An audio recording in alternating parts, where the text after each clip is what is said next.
السلام عليكم ورحمة الله وبركاته. دكتورة فوزي ذاكرة كم فيانا جاي كيسني جرتوا بولينا الحمد لله رب العالمين أنا فيانا جاي كيا وهي دعاء بوليتيكين يبوني الرتي جتة أصلين جتة أصلي محمد جتة سنة والله يبوليان جولين كينيا شمرني هندي كيسان اتفاقية دماء يرونا من وانت تقواسي واسا كان ميديا كان الرتي والله واني سنفيدو كيسا وردا والله جتة لغاتي جتة إسيني جدي فيديو ساسل ركي فدي مرة ميقرر دي ركي فتاولي والله maal jedhe beeytanii waa'ee mucattii sana irratti dhiira kana jedhe yaani dhiirri namni akka duraatti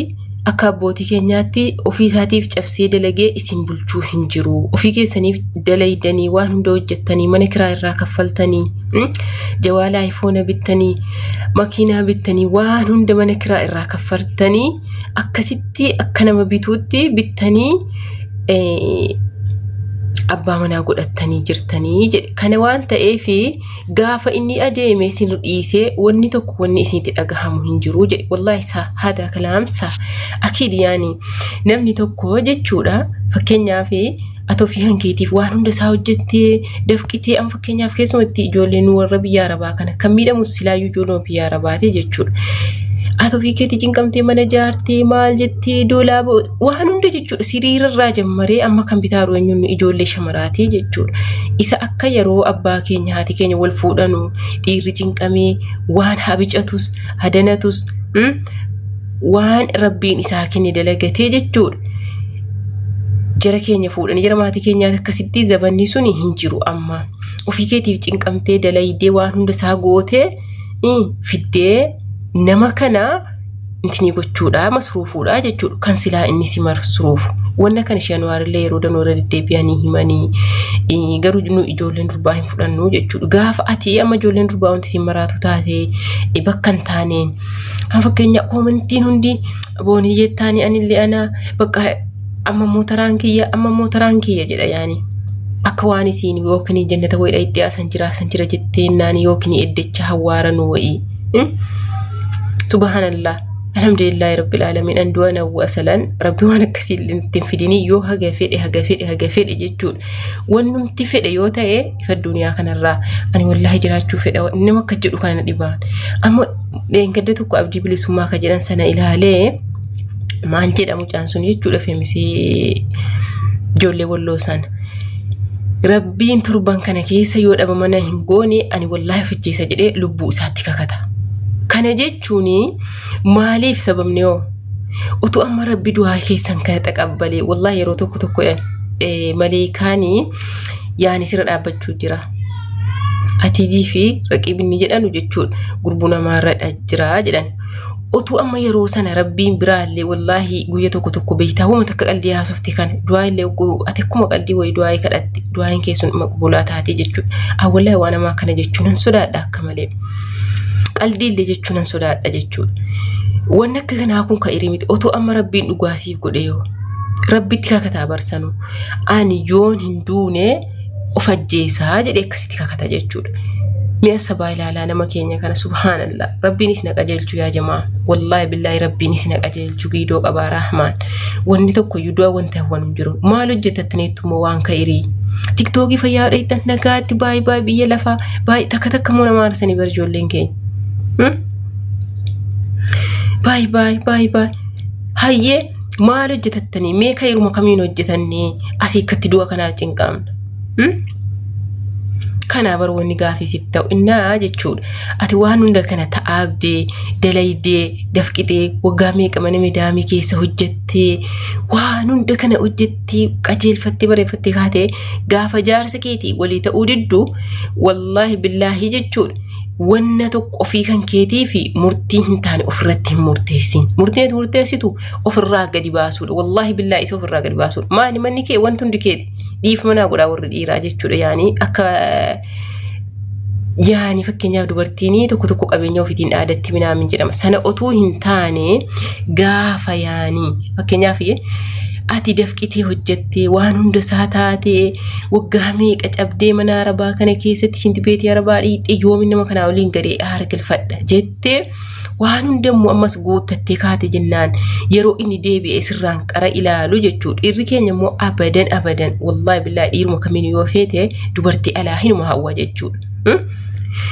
Isa takkatti dafqite kana isatti waan hunda kana jechuudha. Jireenya hamma giidoo keetiitiin jechuudha. Rabbii gaditti waan hunda gootee fi kaate jennaan inni qadirii kan kee wallaalee ammallee dhaqee dubartii biraan iyyatu kuwaa tokko jechuudha. Rabbiin birattis waan si gaafachiisu hin qabu waan akka kana irratti garaa hin laafinaafi wallahi billahi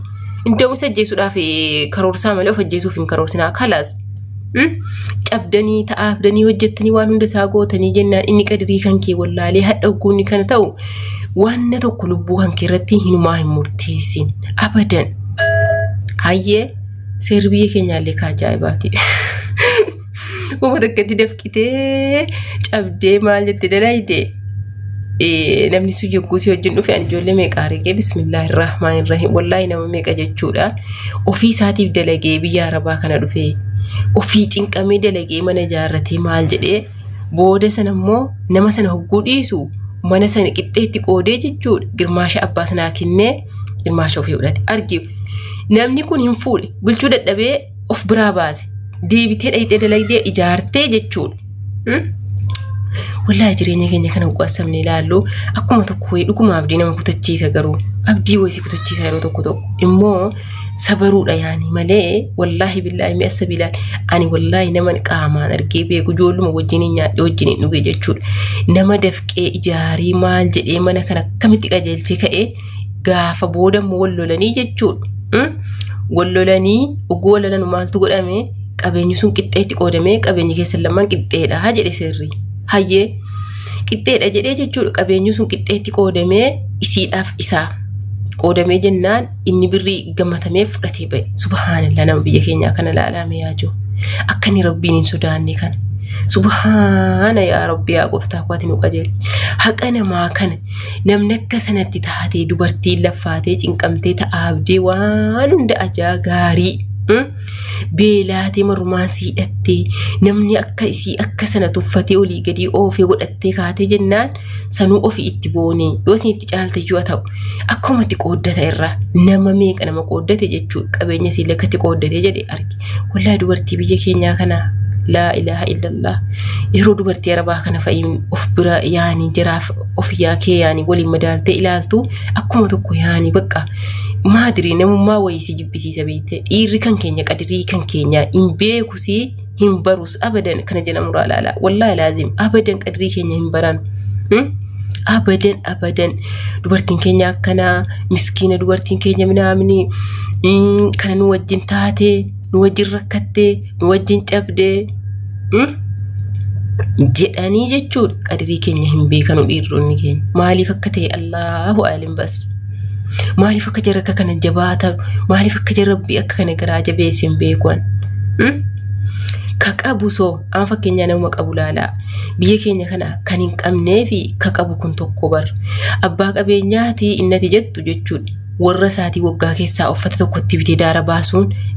itti jabaata yaani garuu namni kun qaba guyyaan nyaatu guyyaan uffatu Allahu aalim. Biyya arabaa kana olaalte maashaallah tabarakallah dubartoota isaanii waa hunda bitanii fi uffannaa jira akka barbaadan itti bitanii fi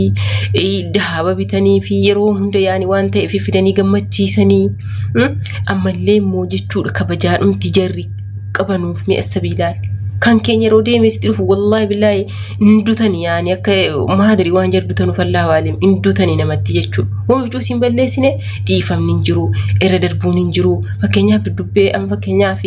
dubartoonni arabaa aadi yaani waa jaarsaa birrii jaarsaa akka barbaade fudhattee itti bashannantee maal taatee isayyuu bashannantee gadi baatee akka barbaade nyaattee dhugdee dhayitee gaawaa dhugdee maal jettee mistaanas ta'e jechuudha. Deebitee galti nan tokko namni waa jedhuun hin jiru ammallee harkasiitti kennee masruufa keeti jennaan ji'aan jechuudha. Jalqaba hogguu birrii isaaf galee akkaawuntii sirra galchaaf. Nyaanni mana wanti isin feete ni jira, uffannaan isii ni jira, dibanni isii ni jira, masruufni isii qobaata akkasitti galaaf jechuudha. Kan keenya immoo biraa mi'a sabaa laalaa jechuudha. Dhiira keenya